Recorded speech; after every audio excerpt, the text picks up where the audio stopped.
स्वामी चक्रपाणी जी, क्या वाकई यहाँ पर सिर्फ हिंदू मुस्लिम का मुद्दा उठाया जा रहा है, या फिर इसमें हकीकत है कि जितने भी बॉर्डर वाले इलाके हैं वहां पर इतनी तेजी के साथ अतिक्रमण बढ़ता जा रहा है, अवैध मस्जिदें, अवैध मज़ारे, जो शब्द का इस्तेमाल किया गया है मैं वही शब्द का इस्तेमाल कर रहा हूं, ये बन रहे हैं?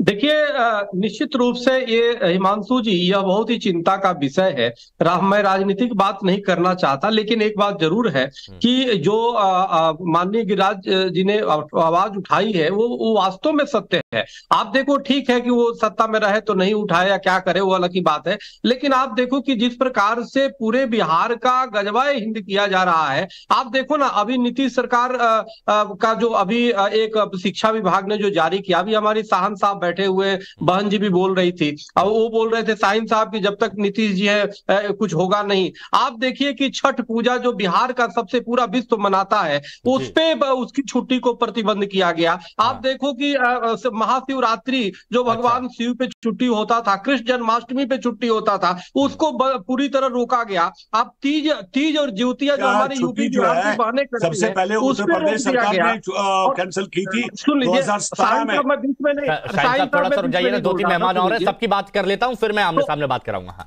आप ये देखिए कि तीज ज्योतिया जैसे हमारी बहनें माताएं करती हैं बच्चों के लिए, पतियों के लिए, उस पर उनकी छुट्टी को प्रतिबंध कर दिया गया कि विद्यालय आना पड़ेगा। रक्षाबंधन जो बहन राखी बांधती उस पर प्रतिबंध लगा दिया गया, और ईद और बकरीद और तमाम मुस्लिम मानों कौन कर रहा है तुष्टीकरण? स्वामी जी, उस पर छुट्टी बढ़ा दिया गया। तुष्टीकरण कौन कर रहा है? कहीं ना कहीं पूरे बिहार का गजवा हिंद कराने में कहीं ना कहीं नीतीश सरकार उसको सहयोग कर रहे हैं, और कट्टरपंथियों को बढ़ावा दे रही है। चिंतनीय विषय है, इस पे सोचना होगा, और निश्चित रूप से जैसे जैसे वो जनसंख्या बढ़ेगा अवधेश जी बढ़ेगी। अवधेश जी, पॉलिटिकल रिएक्शन यहाँ पर ले लिया। आरजेडी, जेडीयू, बीजेपी को मैं यहाँ पर सुनना चाहता था, लेकिन जब बीएसएफ की तरफ से एक रिपोर्ट आई गई जिसमें कहा गया कि बॉर्डर इलाके खासतौर पर बिहार, यूपी, असम में बांग्लादेशी घुसपैठ पर चिंता जताई। इसके साथ ही जब यूपी की तरफ से जांच की गई तो उसमें भी ये पाया गया कि नेपाल बॉर्डर पर और साथ ही साथ बिहार पर 4000 से ज्यादा अधिक मदरसों को तो अवैध रूप से रखा गया है। ये यूपी नेपाल बॉर्डर पर बात की जा रही है, तो यहां पर क्यों नहीं हो सकता? इस पर इतनी राजनीति क्यों हो रही है? देखिए, पिछले वर्ष जब जामताड़ा में शुक्रवार के विद्यालयों में छुट्टी की खबर आई, तो बाद में पता चला कि बिहार के 4 सीमांचल जिलों के 500 विद्यालयों में जबरन शुक्रवार को छुट्टी करा दी गई है। रविवार की छुट्टी कैंसिल थी, बाद में कहा रविवार को भी करो लेकिन शुक्रवार को भी करो। याद है मुझे। तो ये घटना कैसे हो गई थी? अगर उस क्षेत्र में कानून को मानने वाले लोग हैं जो शुक्रवार की छुट्टी चाहते हैं, अगर उनको देश की कानून व्यवस्था संविधान में आए, या उनके अंदर ये जिसको बोलते हैं कि कट्टरता पैदा नहीं किया गया, तो शुक्रवार को कैसे छुट्टी होती थी? जिला पदाधिकारी ने कहा कि हमने ऐसा कोई आदेश नहीं दिया है, लेकिन परंपरागत तरीके से छुट्टी हो रही है। तो परंपरागत तरीके से कैसे हो रही है? अब तो सुना है सरकार जो है शुक्रवार के छुट्टी का आदेश देने जा रही है। तो ये, और वहां के जो हिंदू समाज है, जब उनसे बात किया, पत्र सभी अखबारों में खबर थी, सभी टेलीविजन पर थी, लोगों ने स्कूल में जाकर के देखा है, पदाधिकारियों से बातचीत की है, तो ये चेंज कैसे आ गया? हालांकि ये बाद में पता चल रहा है कि जरा तुर्की जैसे देश और कई देश हैं जिनमें शुक्रवार को नहीं छुट्टी होती है। तो अगर शुक्रवार को वहां छुट्टियां हो रही हैं तो वहां की स्थिति क्या है? पहली बात तो है। दूसरी बात देखिए, जब इस देश में, जब मुंबई में विस्फोट हुआ था, मुंबई के महानगरीय जो रेल है 2006 में विस्फोट हुआ था, तो उसमें जब उसकी जांच शुरू हुई, और दिल्ली के जो विस्फोट हुए थे 2008 में, जब उसकी जांच शुरू हुई, तो एनआईए ने एक फाइल बनाई, बिहार मॉड्यूल।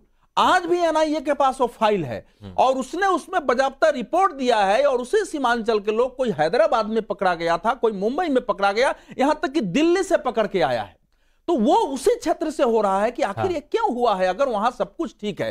तीसरी बात आती है कि अगर सरकार को लगता है कि वहां जो मदरसे और मस्जिद है वो जिला प्रशासन को वो वैध रूप से बने हैं, तो एक बार उसकी सूची जारी कर दे कि हमारे जिले में इतने वैध मदरसे हैं, यहां है, लोग देख लेंगे।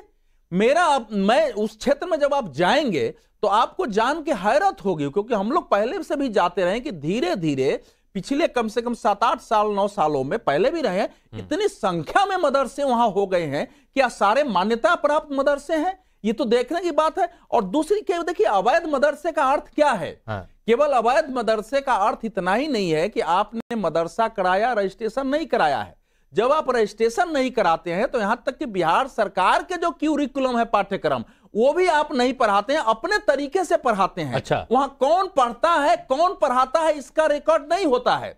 तो इसीलिए यह ज्यादा खतरनाक स्थिति होती है कि वहां कौन से लोग आते हैं।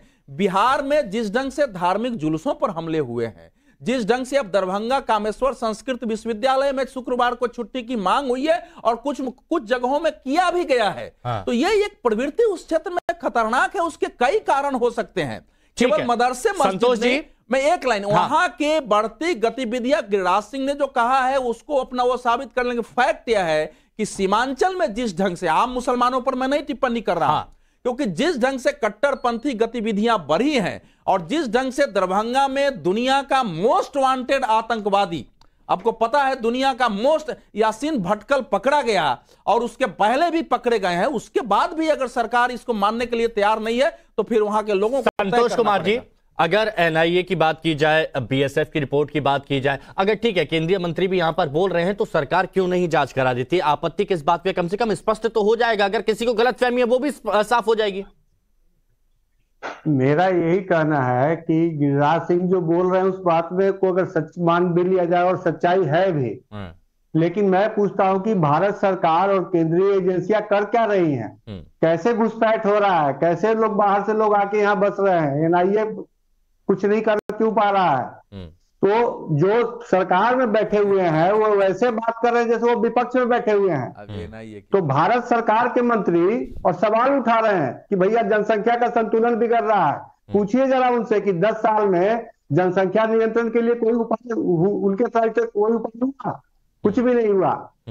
तो आप आरोप किस पे लगा रहे हैं? आप विपक्ष में नहीं है, आप सरकार में, वो भी 10 साल में।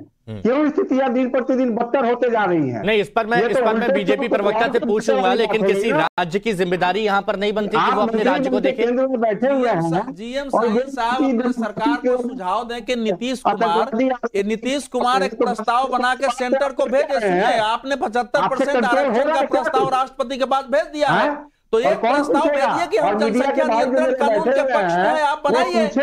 ये बिहार सरकार क्यों नहीं कर रही है? तो सरकार दबाव में आ जाएगी। अरे केंद्र सरकार की चीज ना, बॉर्डर से अगर नेपाल सर ऐसा है कि केंद्र सरकार की जिम्मेवारी बीएसएफ की है, वो मैं मानता हूं, लेकिन स्टेट की जिम्मेवारी है कि नहीं है कि जो इलीगल लोग हैं उनको पकड़ करके और उसको उठाए और अंदर डाले या उसको कैंप में रखे? क्या इस स्टेट की जिम्मेवारी है कि नहीं कि वहां के मस्जिद और मदरसों की सर्वे कराकर और उनको लीगलाइज करें?